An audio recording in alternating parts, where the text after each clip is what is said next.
Hi, I'm Stephen Beerwagen. And I'm Travis Henderson. Welcome to this edition of JVTV News. With Project Prom approaching, many parents and students have started raising money. But one of the biggest fundraisers for Project Prom is the annual Mr. Falcon pageant. Tryden Went reports. Project Prom is something a lot of Jersey Village High School seniors have to look forward to. But Project Prom can be expensive, so how does our school make enough money to support this event? Well, the answer to that question would be fundraisers. And one of the biggest fundraisers at Jersey Village High School is the Mr. Falcon competition. Mr. Falcon is a reverse beauty pageant where the males are in the spotlight instead of the females. The competitors were challenged in 3 epic events, including talent, swimsuit, and formal wear. The finalist is going to be Jared Corrigan.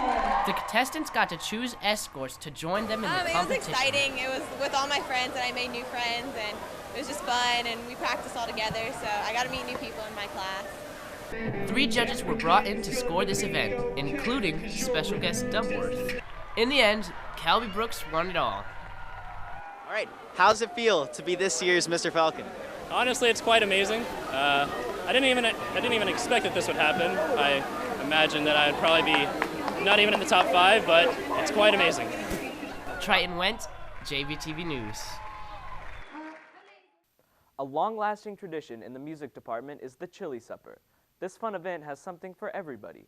Victoria Rojas tells us more.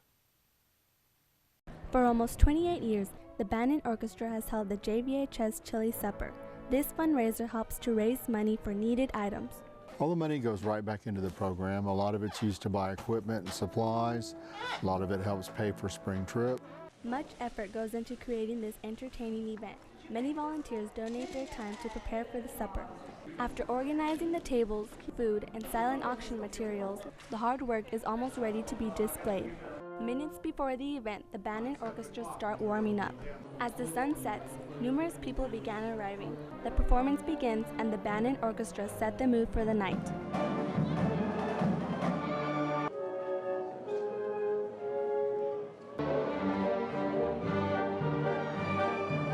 One of the highlights of the night is the silent auction. As people start to bid, they write down the amount of money they are willing to pay for that item. The auction continues until time is up and the highest bidder wins.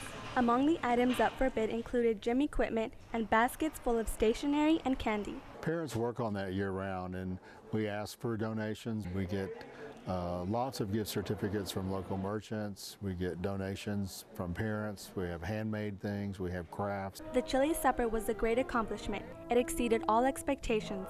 Over $15,000 was raised. Next year is sure to be even better. Victoria Rojas, JVTV News. Recently, JVTV traveled to Dallas to attend the Student Television Network National Convention. Trey Stoker has the details. Recently, JVTV, along with other Sci-Fair television programs, traveled to Dallas to compete in the Student Television Network National Convention. Television and film programs come from all across the nation to hear from professional speakers, attend numerous workshops, and compete in a wide array of competitions. Competitions include movie trailer, where groups of students create a trailer from a common theme, short story, where students try to convey a story in a short amount of time, and music video, where teams create a story to match a music track. The convention provides JVTV students with a valuable way to learn video and editing tips through workshops taught by experienced journalists. Some videographers share their experiences in reporting and offer tips to help young journalists hone their skills. JVTV looks forward to attending STN every year and walks away with great experience, advice that helps them better their craft, and occasionally, an award. This year, Erica Lewandowski received an honorable mention in her live anchoring competition at STN. Congratulations, Erica. You make JV proud. Trey Stoker, JVTV News. The Houston Rodeo and Livestock Show is a unique experience. From farm animals to exciting concerts, there's a lot to do. Laura Kottner tells us more about a Texas tradition. The Houston Rodeo is celebrating its 80th anniversary. It is the biggest rodeo in the world, with its livestock show, the bull riding, and many other attractions.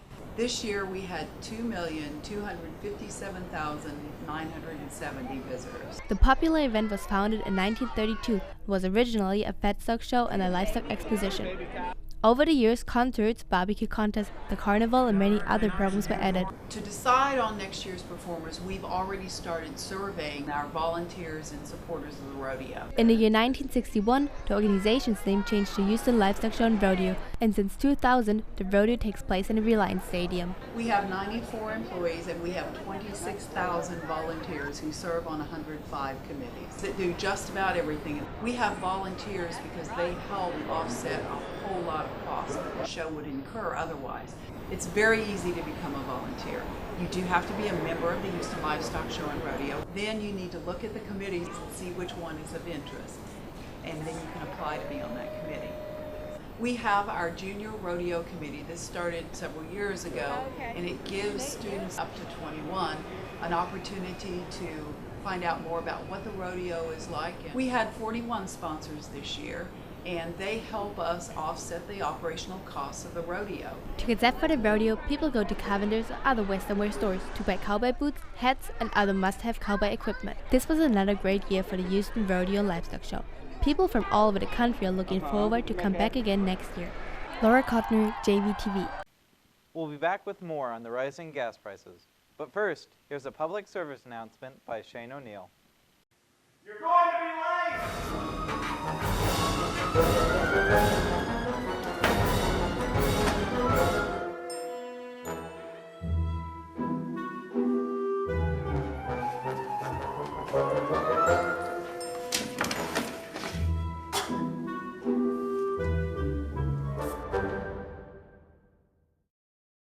ROTC has been a big part of JV over the last decade. Next year will be the program's 12th year. James Owens has more on how this might be ROTC's last year.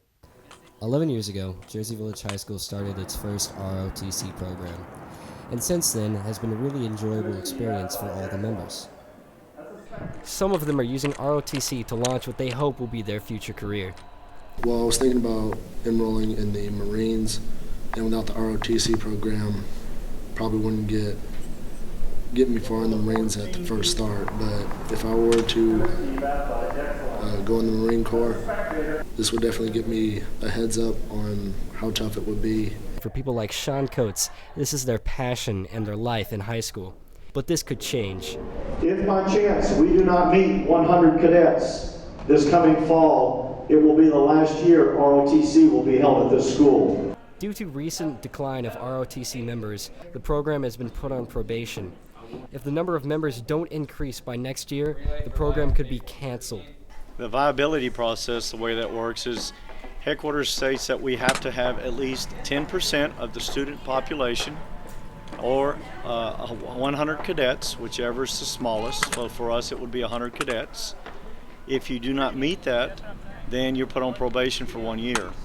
If by chance you go 2 years back to back, being under 100, then your unit is forced to close the year after your second time of being under 100 cadets.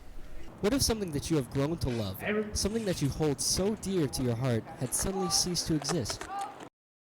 I don't even want to think about it ceasing to exist because it's just so much fun, and I don't get how people think we're all strict and demanding, even though sometimes we can be, but there are still fun opportunities that we have here. If this would have happened to any other club, they would have accepted the fact that their club is closing down. But the determined students of ROTC couldn't let that happen. I'm going to make ROTC known. I'll advertise it, get more recruiters, speak to more people, more of my friends, make it see that it's not just all the uniform and discipline, it's also fun. I'm actually talking to a lot of freshmen, see if they would join the ROTC so it could save us. And a lot of them, they just judge how ROTC wears the uniform. They see, oh, I don't want to wear that uniform. There's no way I'm going into ROTC. That's the only thing they look at. They're judging the book by its cover. They don't actually know how much fun they could have in ROTC, how much more friends they can make, and it's just like an experience I'll never forget. James Owens, JVTV News.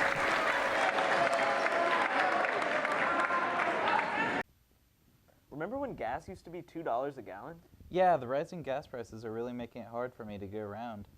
Ray Contreras will tell us more about these outrageous prices. The wars in the Middle East have taken a toll on our economy. Gas prices have risen higher than they've ever been. This is something where it hits Americans where it matters the most, and their pets of their wallets. There is one person that has felt this rise in prices more than others. The price of gas is affecting me because it costs me more to drive to work, which in turn costs more in gas prices. The prices of gas are set by the government months in advance to a minimum and maximum amount. After the prices are set by the governments, the gas stations then change their prices in the range of the cost. Since recent conflicts with the Middle East, such as Iran, it is making it more difficult to obtain gasoline from the Middle Eastern companies. Because of these conflicts with Middle Eastern countries, prices of gasoline has risen over $2 in the past 11 years. It costs me like $110 to fill up my gas tank, and it takes like a week to burn it all up. For the bargain hunters out there are many ways to save on gas, some of which are by going to www.houstongasprices.com or by downloading the Gas Buddy app. Ray Contreras, JVTV News. Now, here's Travis Henderson with our most popular segment, JV Walking.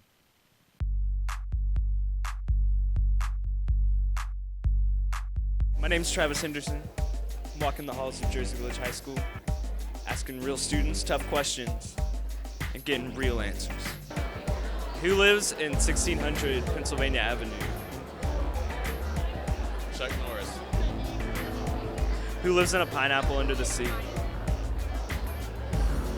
SpongeBob. I don't know. Who lives in a pineapple under the sea? SpongeBob. The president. Barack Obama. Oh, Obama. Who lives in a pineapple under the sea? SpongeBob. SquarePants. Oh! What language did Shakespeare originally write all of his plays in? English, French, I don't know, French. German? French. English.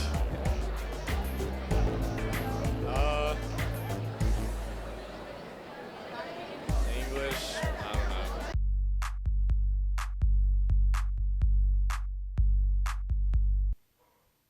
Having the chance to connect with children can brighten anyone's day. Ready, Set, Teach gives students this unique opportunity. Laura Miranda has the details. Ready, Set, Teach enables high school students to interact with children. They are learning good techniques of being a teacher. We literally are going into the elementary. We leave campus 3 days a week, and since this is a block class, they are spending about an hour and a half in the elementary. They're paired up or mentored with a teacher. Ready, Set, Teach is helpful for future teachers. We learn everything from how to create a good lesson, how to make good and effective bulletin boards and the purpose and use of bulletin boards. We learn about different learning styles of students. We learn about special education needs. However, we do get some experiences in the middle school. Everything a first-year teacher might need to walk into a classroom. This class encourages high school students to prepare them in a teaching field. Laura Miranda, JVTV News. We'll be back with more on a recent field trip to Central America. But first, here's a public service announcement by Laura Kottner.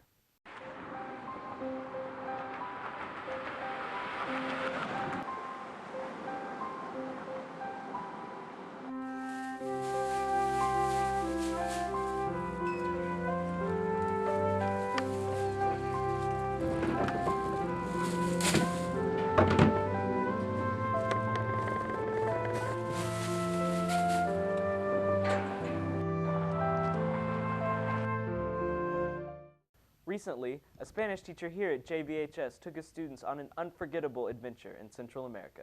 Edwin Campos has the story.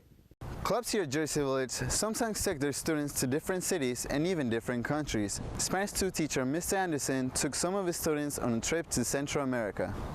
This is the first time I've ever gone on an actual trip with students from a school I work at. You know, Costa Rica is one of the places like at the top of my list of where I've always wanted to travel to, but I've never made it there. And so I saw it was like a good opportunity. This past spring break, Mr. Anderson, along with students, packed their bags to travel to Costa Rica. The trip wouldn't have been possible without a lot of planning, plus a few other requirements. I mean, once people started signing up and started looking into the trip, then I'd start to look at what their grades were, what kind of conduct they had. Just because, you know, I didn't want to take anyone that wouldn't represent the school well and wouldn't represent, you know, country and the state or whatever. In a trip to a place with different customs, culture, and language came an adventure full of memorable experiences. Their culture is not too different. They have a lot of the same types of religions, a lot of the same types of foods, maybe prepared a little differently, but as far as their dress goes, they dress just like us. With the exception of language, it's pretty similar. This year was Central America, but the next stop might be across the Atlantic. I would love to do another trip. At this point, I'm not sure what the plan is, if I'm doing one or not. I'd really like to. I've got 2 that I want to pick from. I'm not sure yet. I'm torn between Peru or Spain. I want to go up there so bad. It looks amazing, and just the whole experience of what I could learn being up there would be incredible. After a trip that provided new experiences to the students, this spring break will be an unforgettable one. Edwin Campos, JVTV News.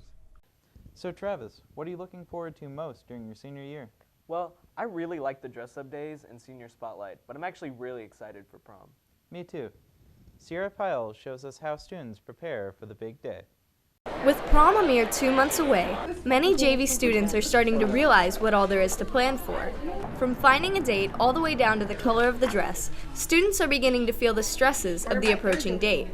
2 of these JV students are Lauren Williamson and Amy No. Okay, well, I think for the most part, most people have been like, oh yeah, prom's not until May, I can take my time. But reality is, I think, kicked in. It's only in like a month. I think most people now are worried about their prom dresses if they haven't gotten it, and definitely what they're doing afterwards. Well, both of us are in the same group, and so it's just kind of difficult trying to plan after. I think that's the worst. While most find it stressful enough planning for one prom, Amy must find the time to plan for 2. Well, since my boyfriend goes to another school and all, I'm gonna have to plan for 2 separate proms. He wants to wear something totally different from what I originally wanted to wear, so we're both planning on, picking out our own things and then trying to match with the other person. It's a little tricky though, because everything costs so much. As exciting as it is, it is a little stressful. Now, finding the perfect dress may be Amy's biggest worry, but Lauren has something else she needs to find. No, I can just cut it.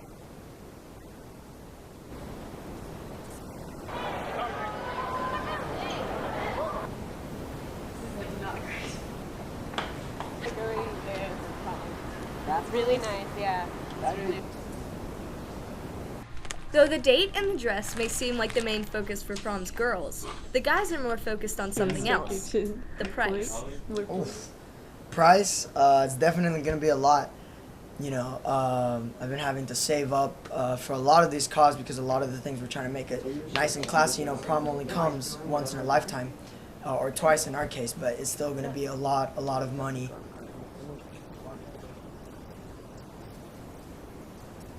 Although prom comes out to a pricey, stressful event, most students find the night worth it in the end. For JVTV News, I'm Sierra Pyle.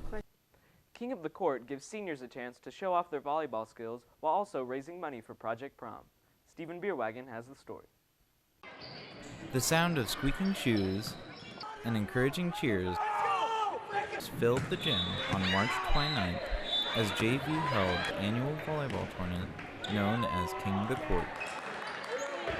King of the Court is a fundraiser where we get together and have a big competition of volleyball, and you make a team with your friends and get to play volleyball games. In the weeks leading up to the event, students signed up as teams during their lunches. While on the court, some teams experienced the thrill of victory, while others felt the heat of competition. I'm at King of the Court because me and some friends got a team together and decided to play in the tournament. I just like playing sports and getting to play with other teams that I'm friends with, and just getting to have the competition and everything. Whether the reason was to have fun with their friends, or just to show off their volleyball skills, the participants and all those who attended helped Project Prom provide an entertaining but safe party after prom this year. Stephen Beerwagon, JVTV News. One of the advantages of being a Boy Scout is visiting new places. Troop 1177 had a blast in the Florida Keys this spring break. Daniel Mulholland has more. While most students at JV will say they have the same spring break as everyone else, a small group of students are traveling all the way to the Florida Keys. Chase Squares is a member of Boy Scout Troop 1177. During spring break, Troop 1177 traveled to the Florida Keys in order to attend Florida National High Adventure Sea Base. You just come here and you learn more about anything about the sea, fishing, sailing, and you get to do those things, and you get the practice and you get the experience of doing it.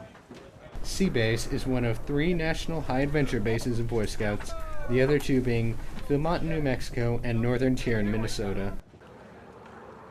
Attending Sea Base is a national honor, and only a few Scouts can say they've had the experience. Traveling to Sea Base begins early Sunday morning with a 3-hour plane ride and a 3-hour car drive in order to arrive at the camp. Activities at Sea Base include fishing, sailing, snorkeling, and kayaking. Outside of the camp, the Scouts were able to enjoy the local town. While most of the week is hard work, on the final night, the Scouts are treated to food and games in the form of a Hawaiian luau. Just grab the nut, Sam. After a long week, the Scouts begin the journey back home. During this week, the Scouts have learned several valuable life lessons. Well, I believe they learned how to be part of a crew, how being part of a crew means that one person does their part and every person in the crew has a part to fill and a role to fill so that the crew has a successful trip. Daniel Mulholland, JVTV News. We'll be right back with Falcon Sports Center. But first, here's a public service announcement by AJ Gonzalez.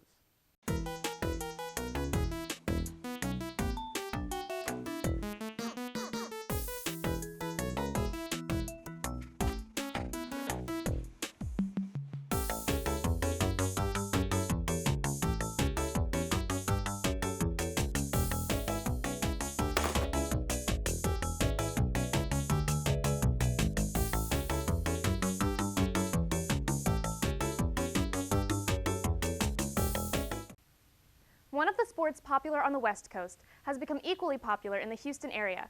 Water polo requires strength and endurance in the pool. Erica Lewandowski tells us more about the Jersey Village teams. Falcon Sports Center starts now.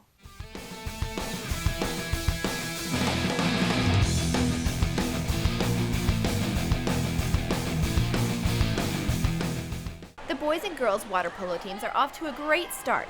With their sights set on the state tournament, the team's preparation began last summer. Several members of both teams played for a summer league or joined a club team for the year. It's given us a big jump start on the fundamental skills. The freshmen especially are coming in already knowing how the game is played and having already developed some of their fundamental skills so that we can just build on those during the high school season. To continue their hard work, the teams have games and tournaments every week. This can be anywhere from 4 games to 7 games in 1 week.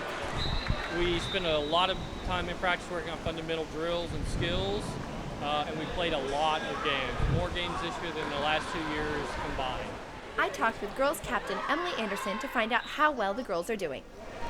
I think we're improving every day. We're getting better, learning how to set up and learning what moves to make at the right time. We're getting there. 2 boys on the team have stepped up as leaders when their captain was injured. Chris Ellis and Chase Miller have helped the boys and girls team improve in practice. We're doing good. We're down Matt Shadle, but chances at state are like 75%. I think after this win we just got, we're 16-4, and we're the number 1 seed in the district, so I'd say that's pretty good. But what is water polo? Curious, I asked a few players how they would explain the game. Rugby and soccer in the deep end of the pool. Oh, the most violent sport I've ever played. Why? Girls are mean. And it's like the concept of soccer with the skills of basketball and like the contact of wrestling. It's like hockey, basketball, and soccer put in the water. The boys team placed first in the district while the girls team placed second. Good job, Falcons. Good luck at region. Erica Lewandowski, JVTV News. Some of our lesser-known sports bring out the most success in our students. The bowling team is no exception. Mitch Hargis has the story. The Jersey Village bowling team has been the best it has been in years. 2 bowlers, Caitlin Russett and Chase Jackson, tried out for the district championship, and Caitlin has moved on to state. It just means that we were voted by all the coaches in the district to be considered, basically best in your field. You have sportsmanship, you have the ability, you have teamwork, and those girls continue on to all district competition where they compete against pretty much all the top girls at state. To place in the state contest, Caitlin had to bowl against every other girl in her division, place in the top 16 to go to state, and then compete in a tournament-style elimination against the 64 other state finalists. She also placed first in all-district for her sportsmanship and overall ability. The all-district bowlers get to go to College Station to bowl against the other all-district finalists. With all the success, her future is sure to be full of strikes. Mitch Argus, JVTV. From jumping over hurdles to running straight to first place, Jersey Village is on track. Both the boys and girls teams have been working since September to prepare for districts. Idara Akpan gets up to speed on this year's track season. The Jersey Village track team has been pumped and fired up now that track season is finally here. Both the Falcons and Lady Falcons have been working since August, preparing for the races and field events. This year we have set workouts and certain days where we do certain fundamentals and techniques that you have to do. Track seems to be one of the most intense programs here at JV. Coach Day, or Diva Day, head coach of the girls track team, dedicates all her energy and time in training her girls. Go straight down, come down. Look where I'm at. If that happens every step, that's how you beat somebody. I love being able to help other young ladies who have that same passion that I have for it, and being able to push a person, a young lady, a young man, to a place where they never thought they could go to.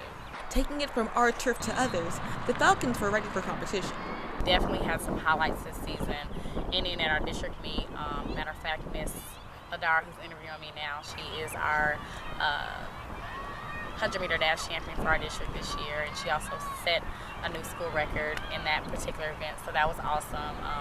Armani Montez de Oca finished third in district, and she also set a new school record. And the boys track team is ready to stay ahead. Kids have come out, there's been a lot of hard work.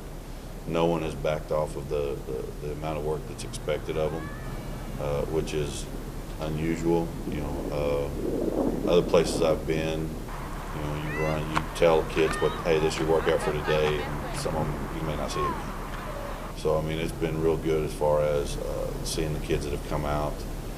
Through all the blood, sweat, and tears, the long after-school practice, and lots of sore pain, the JV track team has excelled in making it past the finish line. Idara Akpan reporting for JVTV. That's it for Falcon Sports Center. Back to you, Stephen and Travis. Thanks, Lauren. That's it for this newscast. JVTV is on Facebook and YouTube. Check us out on the links below. For Stephen Bierwagen, Lauren Coates, and the entire JVTV news crew, I'm Travis Henderson. Thanks for watching.